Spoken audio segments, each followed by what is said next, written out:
Okay, yeah, I've been having some issues with the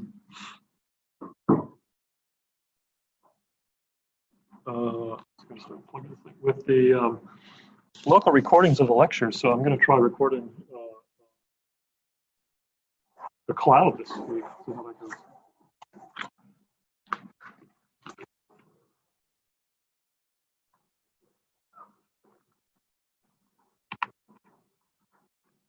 That doesn't screw everything up. Let me just.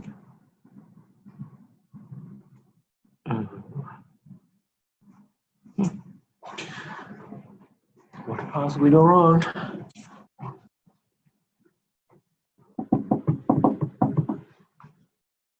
Make this bright.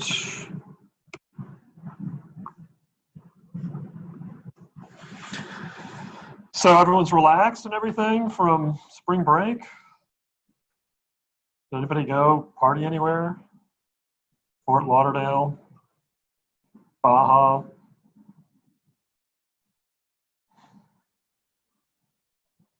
Monterey? The Baja Cantina in Carmel Valley?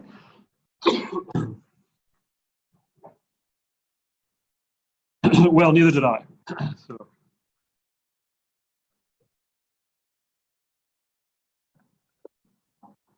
We're moving into some new territory. It took me a while to grade your test. I had to do a lot of crazy things last week.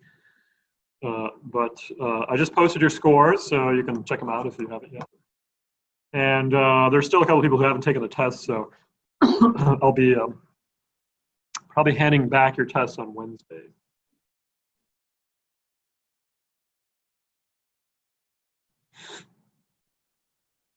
So that being said, we're going to go into the second half of the class, which is now going to look at dynamic time-varying signals. This is sort of going to be our thing for the rest of the semester. Things get interesting when we do that. We're starting with first-order circuits. And, excuse me.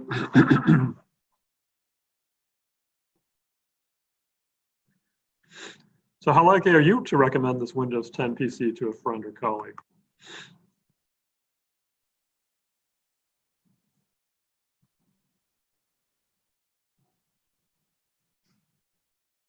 And where's this thing go? I want this to go. I guess that'll go away.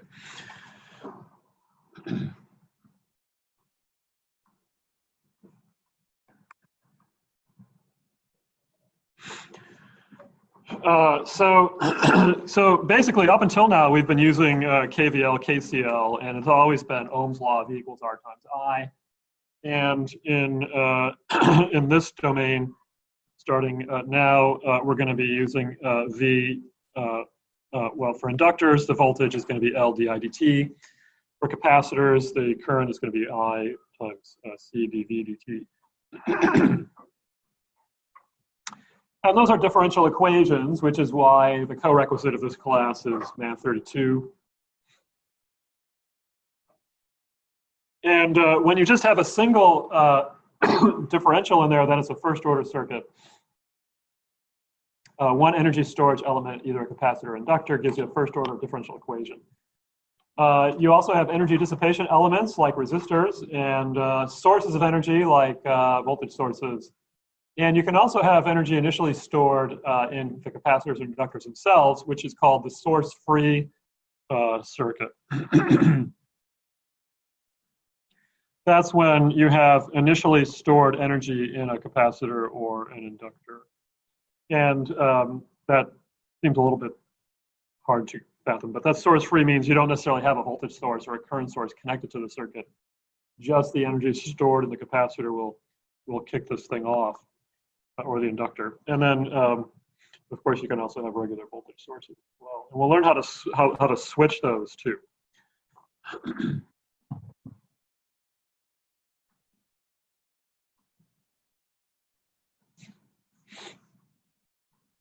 So for a typical source-free circuit, again, do you see any voltage sources in here?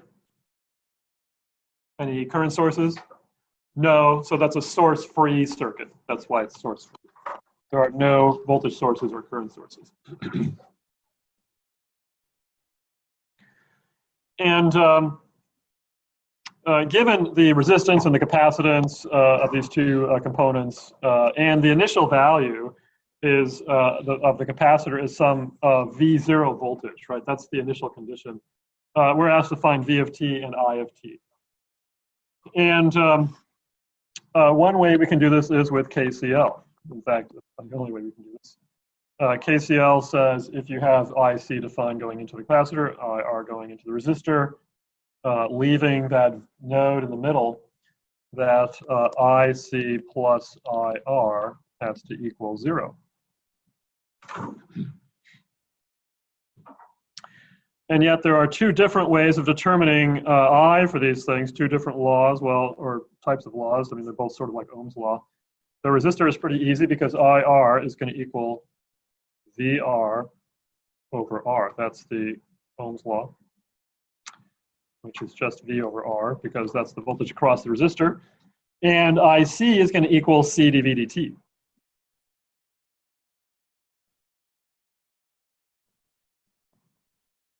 Because that voltage is also the voltage across the capacitor.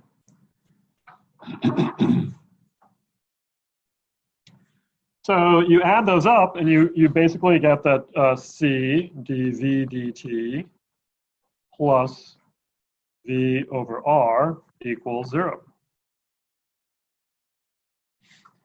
And this is a ordinary differential equation, ODE, first order.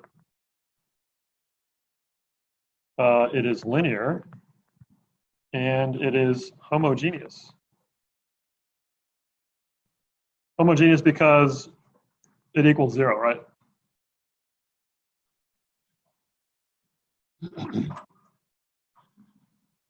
It also happens to be separable, right? So you can say, all right, C dV dt equals minus V over R. You can bring all the, you can separate the variables, so you can put all the V's on one side and all the T's on the other side. So if you do that, you're going to get the integral of dV over V equals the integral of minus 1 over RC.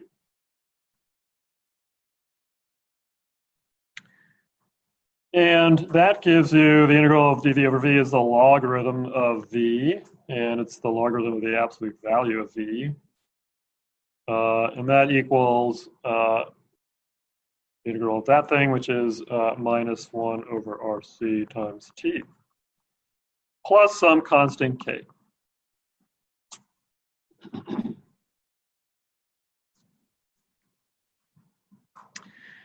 And that's convenient because you can take and raise E to either side of both sides of that equation, and you'll also have an equality. And when you do that, you're going to find that V equals E to the K times E to the minus 1 over RC times T.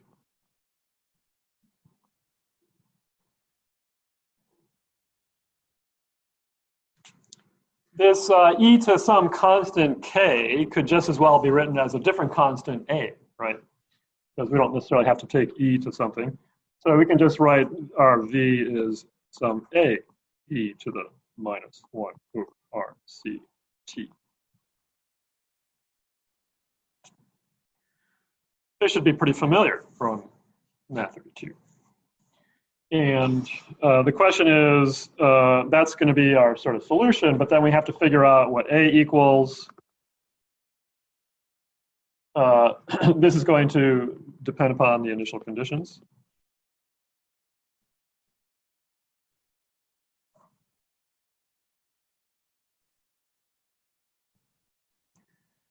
And the initial conditions are that when t equals 0, V equals V0. Some initial voltage on that capacitor is driving that thing. So you charge up the capacitor and you let it go, and the energy in the capacitor dissipates through the resistor. And you get this equation where then V at time 0 has to equal a times e to the 0, and since that is 1, that has to equal v0. So a is just v0.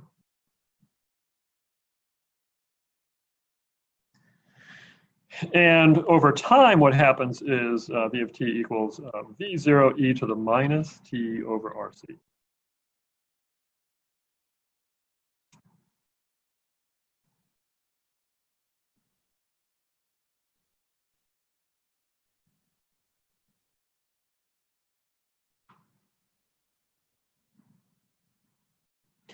And RC actually has a unit of time, which is kind of interesting.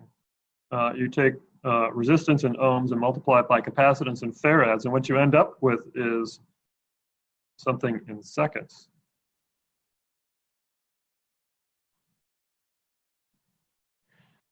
And so this thing, we start to create this thing called tau, which is our time constant.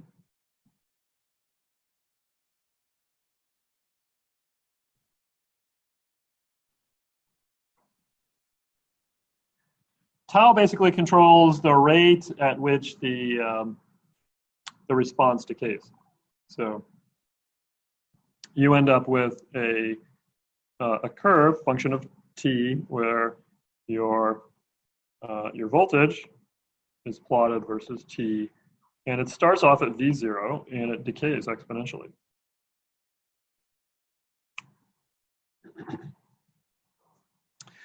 And that value of tau determines how fast it decays.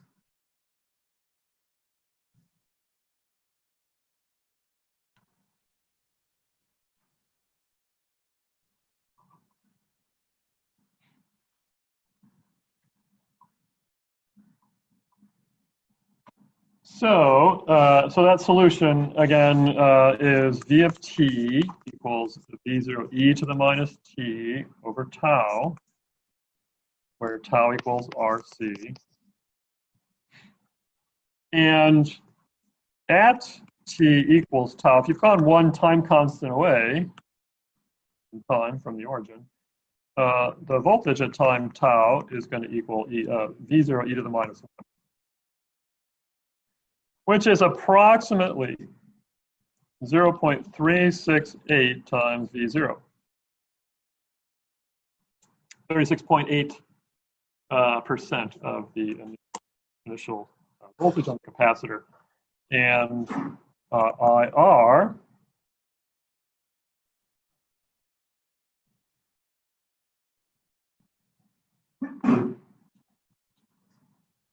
which equals that voltage divided by R is going to equal, just d of t over R. And IC is going to equal minus IR, which is going to equal C dV dt.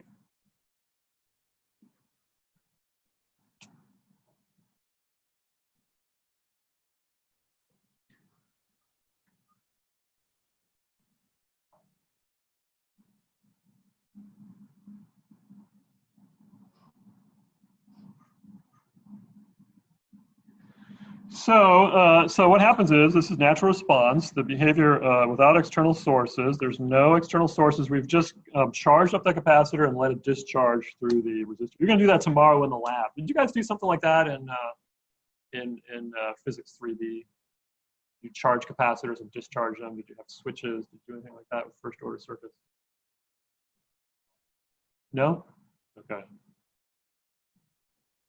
I was talking to Tim the other day, and it turns out you guys did a lab with AC circuits, so it's kind of similar to the one we're going to do. But anyway, this one will be a chance. You're going to make a circuit, you're going to charge up the capacitor and discharge it, and you're going to measure that decay curve with a scope tomorrow.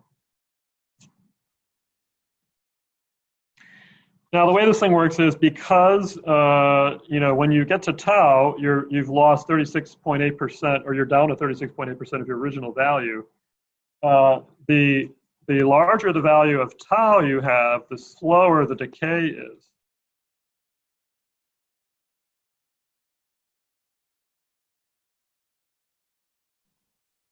And the smaller the time constant, the faster the decay, right? So that's going to determine how fast it drops, tau. And that's a really important parameter. We spend a lot of time trying to figure out those things, plotting the response. We're going to be doing a lot of circuit problems where we solve these things. And, practically speaking, why is this important? It's used in a lot of situations, just like, every circuit property has so many different resources, like voltage dividers are used a lot in sensor circuits because you can make things that are, that have resistances that reflect environmental parameters like humidity or temperature. You can also use capacitors to build sensor circuits to check for varying resistances, because the time constant includes the resistance inside it. And if the resistance changes, the time constant will change. It's also a feature of digital circuits that people often try to get rid of, designers try to get rid of, because that time constant, digital circuits are always flipping between like 5 volts and 0 volts, or a digital 1 and a digital 0. And if there's a lot of capacitance in that circuit, you have to wait a certain amount of time for that signal to change voltage from 5 volts to 0. And that time delay actually affects how fast your circuit can switch, or how fast like your CPU can run in your computer. So designers are actually trying to get rid of the time constant and any capacitance in the circuit, but there's always some there. So here's a typical example problem. You're given some initial voltage on the capacitor of, say, 15 volts. You have to find VC, Vx, and Ix. Okay, so we're going to say, all right, well, now that we know like the general solution for a first-order circuit, we know that the voltage of the capacitor is going to be some initial voltage V0 times e to the minus t over tau. All we have to do is find the initial value for V0 and the time constant tau, and we've got the solution for Vc of t. And from there we can derive other things like Vx and Ix. We start by noticing that it's a first order circuit. It only has one capacitor, and it's considered source free because there is no voltage source in there, right? And that source free solution is V0 e to the minus t over tau. And we're already given that V0 equals 15 volts, so that was pretty easy. But what about tau? In this case, we have 3 resistors in the circuit. And tau happens to be R times C, but it's a particular R that you're going to love. It happens to be called RTH, which is the Thevenin resistance of the circuit that the capacitor sees. So it's RTH, R Thevenin, as seen by the capacitor.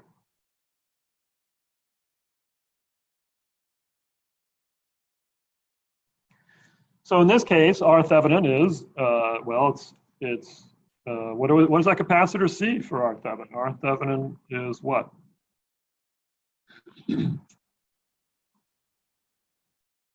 And how do you tell? Well, you are about to take a trip from the top side of the capacitor to the bottom side, but you can't go through the capacitor.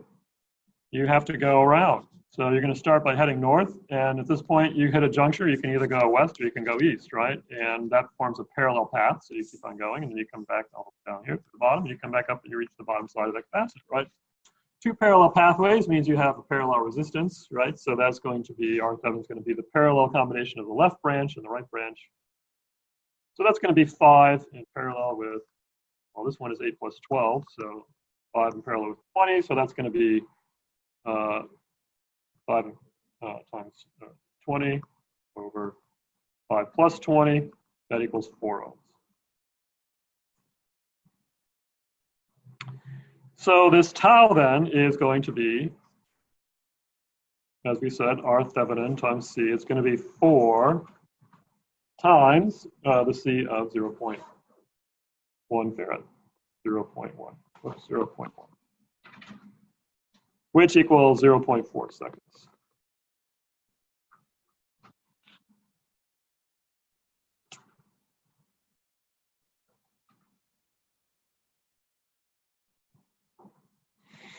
So we now have everything we need, right? We just assemble the pieces. The Vc of t is just going to equal V0, which is 15 e to the minus which one is somewhere?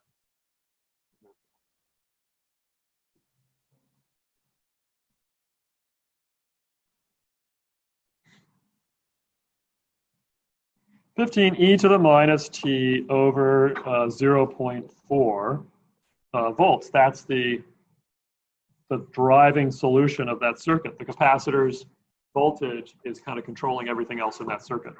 It is a source-free circuit, but you can think of the capacitor as kind of like a source. It's just a time-varying source. And now that we know what the time-varying voltage is of that source, we can find other parameters like Vx. Well, Vx is the voltage across a 12-ohm resistor. We can find that using the voltage divider equation. So Vx is just going to equal 12 over 12 plus 8 times Vc. And therefore, Vx of t is going to equal, looks like that's 3/5 times 15 e to the minus t over 0.4. That equals 9 e to the minus t over 0.4 volts.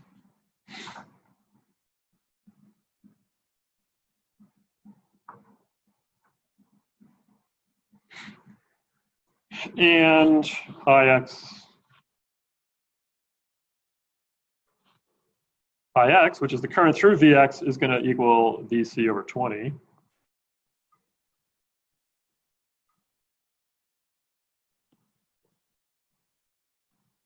So that equals 15 e to the minus t over 0.4 divided by 20, which is 0.75 e to the minus t over 0.4 amps.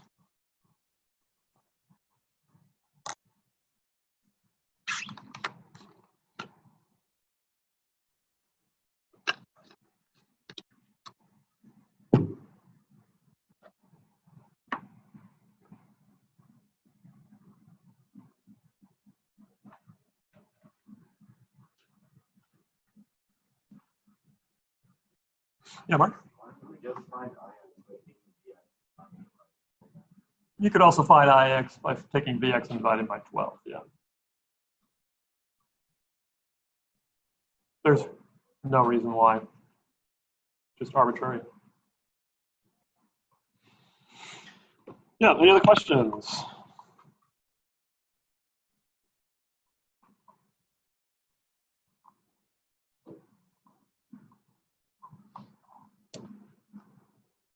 Okay, well, here's another example.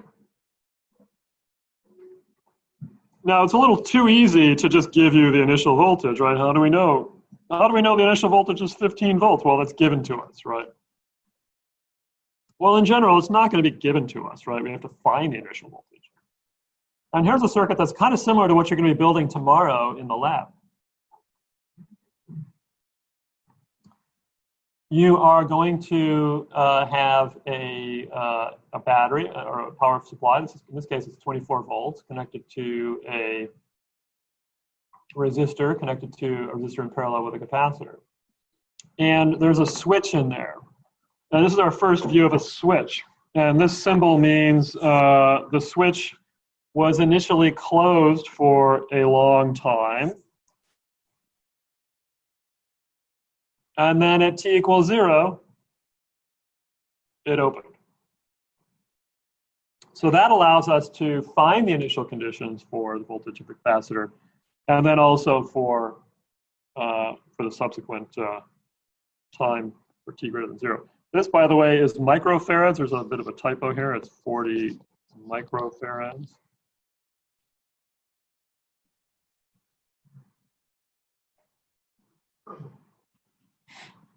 So you look at it, you say, okay, it's a first order circuit, right? There's only one capacitor in it. And it is source free, although there is a source in there, but it is source free for t greater than 0.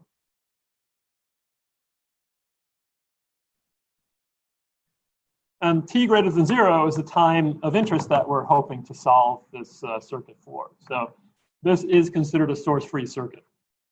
Because after you open that switch, you don't have any sources connected to that circuit. At least connected to the capacitor part of the circuit.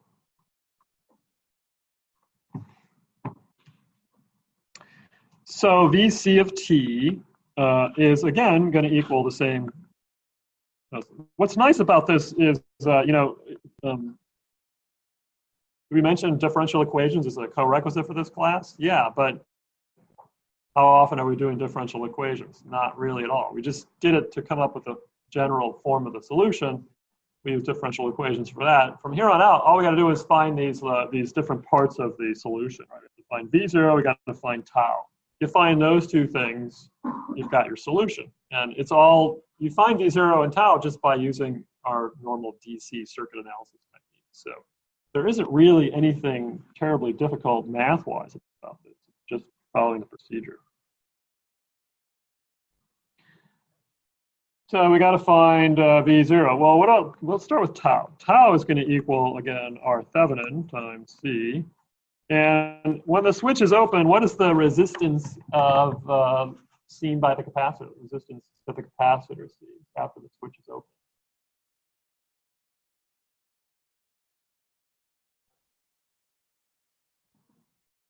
Infinity, the capacitor sees an infinite resistance. Is that true?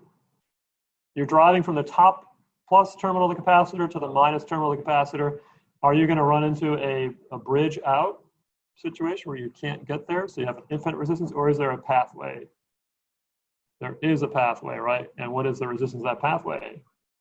2K, right? You can go through that 2K resistor, right? You can go this way, right? You can't go this way because the bridge is out going this way, right? There's an open circuit you can't cross. So that is not a viable alternative path.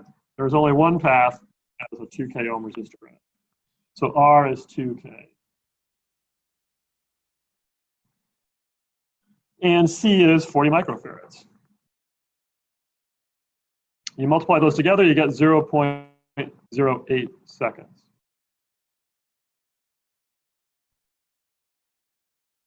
Okay, that's our time constant. That's half of the problem. What about V0?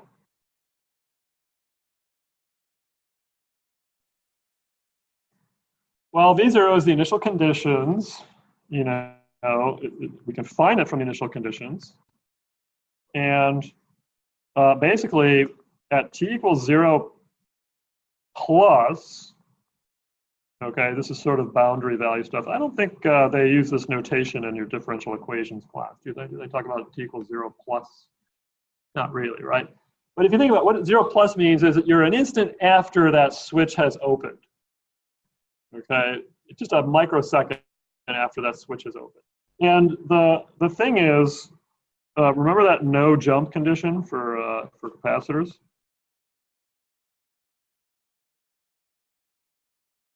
The no jump condition basically says that VC of t equals 0 plus has to equal VC of t equals 0 minus, the split second before you actually threw the switch. So whatever the voltage was on the capacitor before the switch opened, got to be the same after the switch opened in that instant. And then after that moment has passed, you can the voltage can change, can evolve according to the laws of the behavior of the circuit, the differential equation that defines what capacitors do. And this no jump condition comes from, remember, it comes from the energy consideration. Remember, the energy of a capacitor equals 1/2 times C times VC squared. And if you did have a jump, you would have a step in energy that would require an infinite amount of power to actually provide. So we can't do that.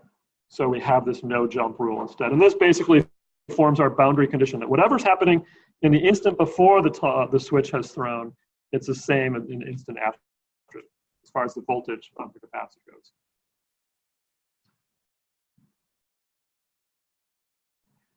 So we turn this into a DC circuit problem. We draw the circuit at t equals 0 minutes, that instant before the switch moved. And what we had in that case is a 24-volt source going through a 10K resistor,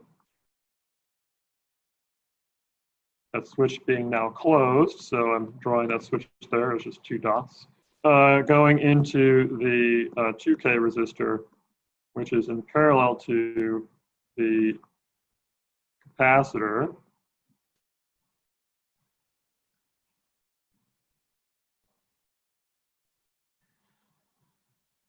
And that capacitor, when everything is in the steady state, the capacitor looks like a what?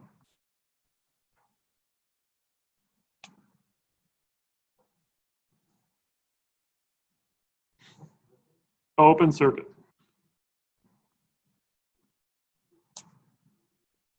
It's an open circuit. So that makes this pretty trivial, right? Why is it an open circuit? Well, because IC equals C dVC dt. And in the steady state, there's no change going on, so IC equals 0. That's what you get in terms of an open circuit, no current going across it. Isaac?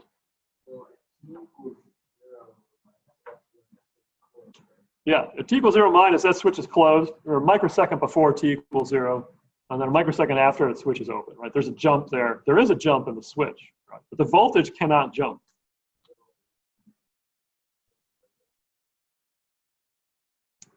No, it's not the switch that's an open circuit, it's the capacitor that's an open circuit. This capacitor becomes an open circuit. The 2 red dots here become an open circuit.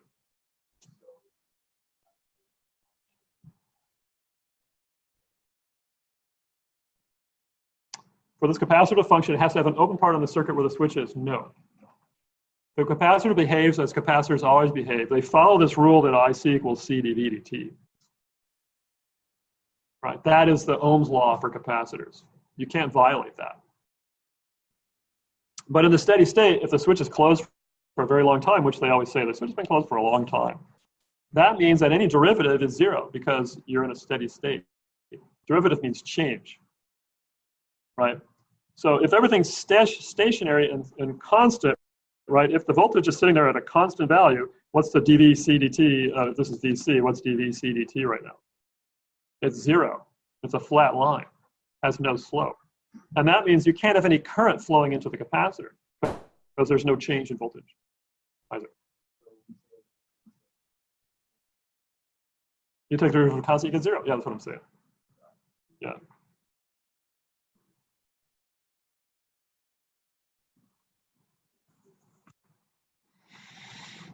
Yeah, that's why the capacitor is an open circuit in the steady state.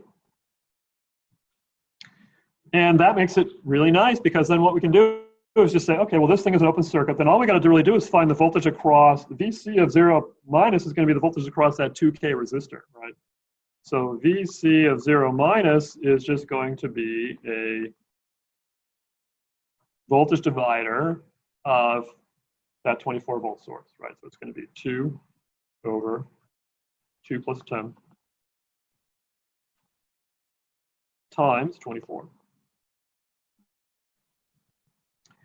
And VC of 0 minus equals 4 volts. Let me do that. 2/12 of 24.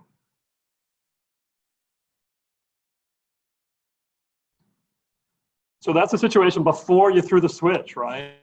And now we're going to go journey to t equals 0 plus, this tiny moment, differential, infinitesimally small moment, microsecond later. And at VC of 0 plus, we have to equal the same value as we did at 0 minus. And that becomes the V0 that drives that solution to the capacitor voltage. It's the initial value of the capacitor voltage is 4 volts, right? And everything else comes from that. It's just then VC of t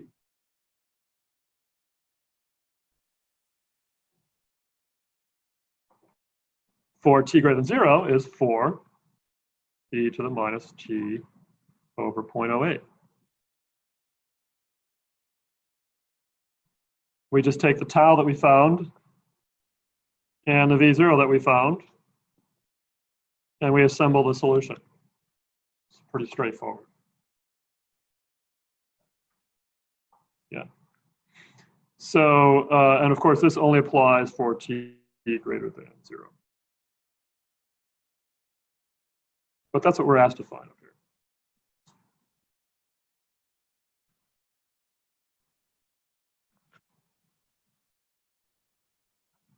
Okay, that is the general way that we solve these things. And yeah, question, Isaac?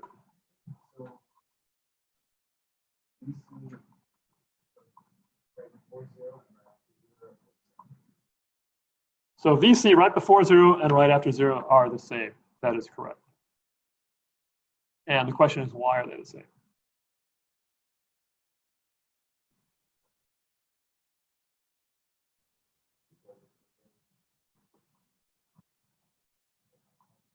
Is within a time constant? No. Ollie, do you know why they're the same? No? I just said it. Who was listening? The no jump condition, which is because of what? What's the reasoning behind the no jump condition? It's a physics rule.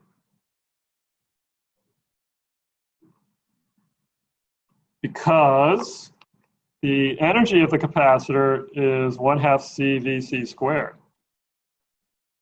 If the voltage of the capacitor is allowed to jump, you would have a step in energy.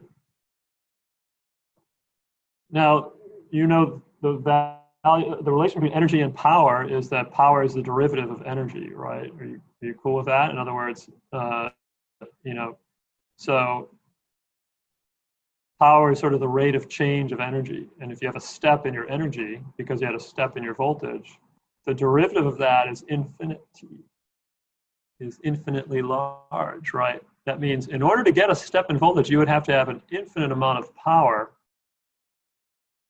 feeding into the capacitor to make it step its voltage. Do we have an infinite amount of power in our labs? No, we don't. So therefore, we cannot have a step in voltage. It's the law. On a capacitor, right? You can't have a step in voltage on a capacitor, Isaac. What if it's not infinite, but it's really big? Well, then you're going to have a rapidly changing, but not instantaneously changing voltage. It'll change. It'll look kind of like a step jump, but it won't be a jump. It'll just be a really rapidly changing. Yeah, not a jump.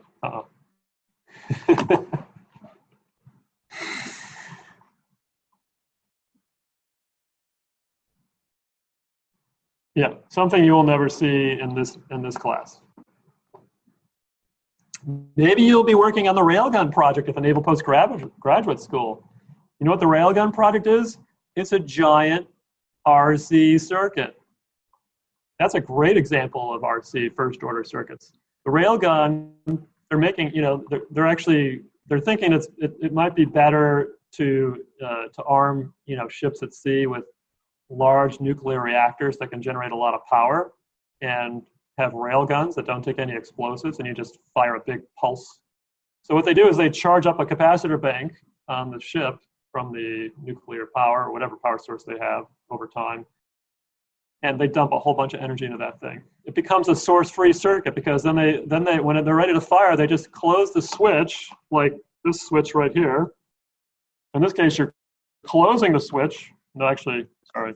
I guess it's like you have another switch here, and you've charged up your capacitor. You close the switch and let it discharge through the rail, which is kind of like a very small resistor. And all that energy dumps into that rail, which then creates a magnetic field, which drives the projectile, you know, faster than the speed of sound out the other end, and away you go. Your lights dim for a little bit, probably, while it's charging. Just one example of RC circuits. But even there, they don't have an infinite amount of power. They just have a lot of power.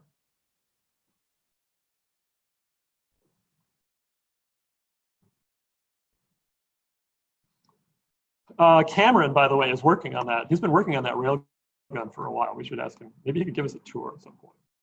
Yeah, it'd be kind of fun. In honor of our first order circuits.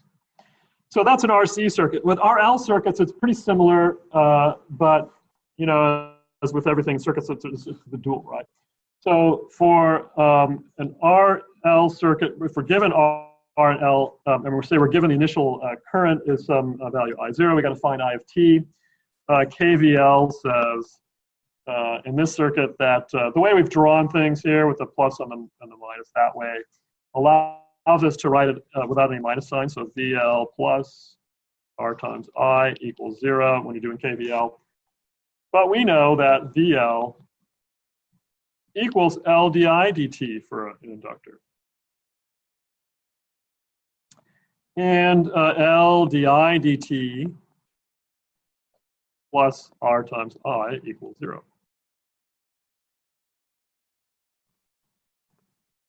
Just reorganizing those terms, right? That's the differential equation for an RL circuit.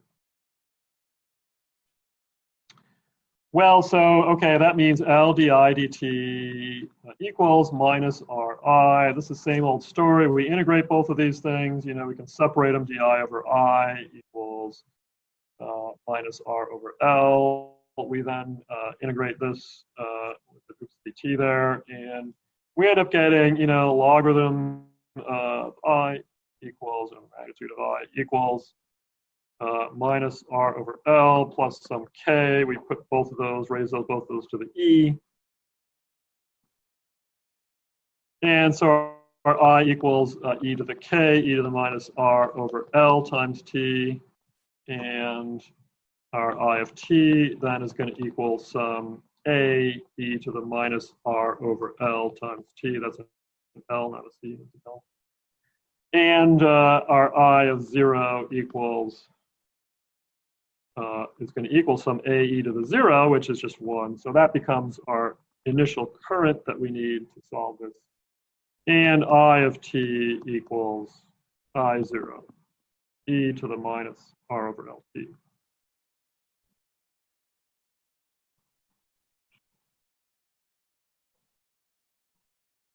Which can be written in terms of that time constant tau. So in general, we could say I of t is going to equal I0 e to the minus t over tau.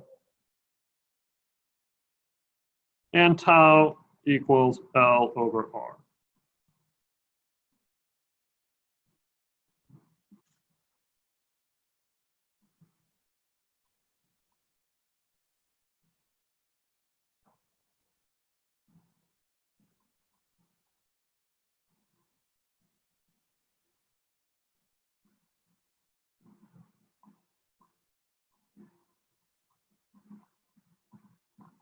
Okay, so that's for RL circuits, right? Now here's an RL circuit we're going to look at now.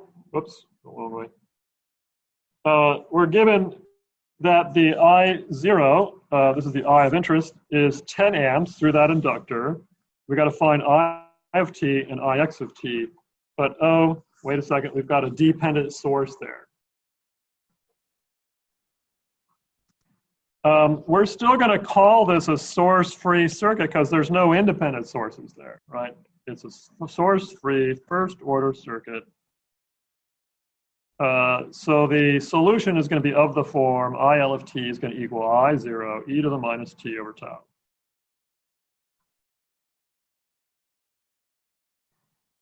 And tau is going to equal L over R. And this again is our Thevenin as seen by the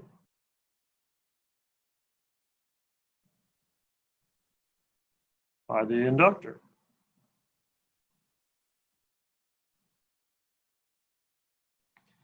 So for this one, the hard part is finding out what our Thevenin is, because we're given the initial current, right? We just got to find out what our Thevenin is. But this is an R Thevenin of a circuit with a dependent source, and everybody hates those.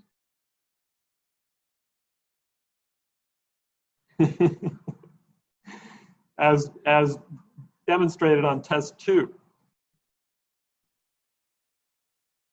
So what we do, though, is we hook up a test source where the inductor was, say 1 volt, right? This is how you solve these things.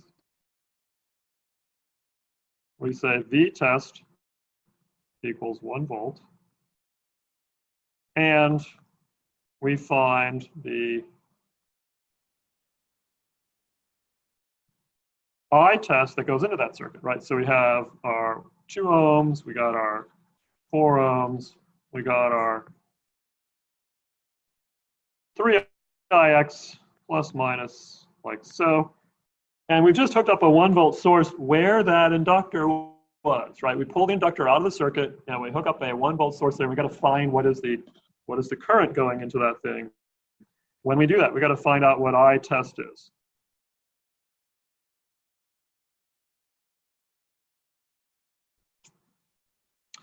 But we know that the voltage here is 1 volt, so that's not too bad. We've got a ground here. And, well, let's see. So if we know that this is 1 volt, we can find Ix pretty easily, right? This is actually not so bad, right? If this is Ix here, Ix is going to equal what?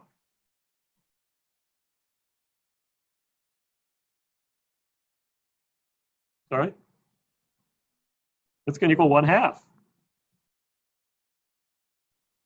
Right? Because it's 1 volt divided by 2 ohms.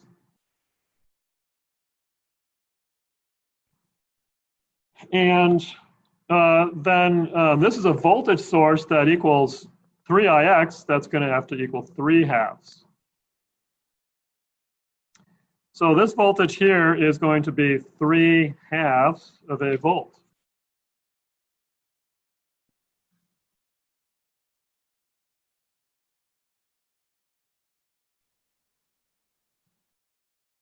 David? Why don't I get rid of the inductor? So the thing that we have to find is the R Thevenin as seen by the inductor.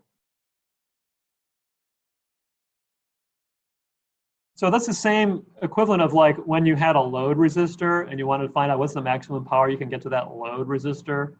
You take out the load resistor and find the Thevenin resistance of that circuit, and that tells you like what the value of RL should be. You know, so that inductor is kind of in the same place as the load would be in this case. But so we have to just basically see, well, what is the Thevenin equivalent of that circuit? And that circuit has a dependent source in it, and you want to see it from the point of view of the inductor. So you got to take the inductor out and stick a test source there to figure out how much current it's going to draw when you have 1 volt attached to it. Because you're modeling that whole circuit as a resistor, right? You're saying this whole thing is, you want to think of this whole thing and turn that into one giant R Thevenin, right? And the best way to do that is to hook up a 1 volt source there and figure out how much current it takes. If it takes 2 amps, then, you know, V equals R times I. If it takes 2 amps, then it has a resistance of 1/2 of an ohm. Isaac?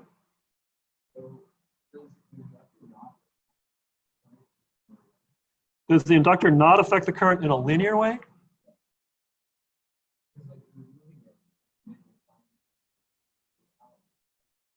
Yeah, we're moving it, we're finding the current without the inductor, but yeah, that's true, but that is the model, right? And that's the whole beauty of the Thevenin model, that you can take any circuit that has resistors and dependent sources and model that as a resistor or in series with a voltage source, right? That is the model that we're using, and it's linear because everything in there is linear. And inductors are also linear. Yeah, property of our Thevenin. So if you could stick around while we crank this out, it's not too much longer. Should we, or should we finish tomorrow? Or finish Wednesday? You guys are out of here, right?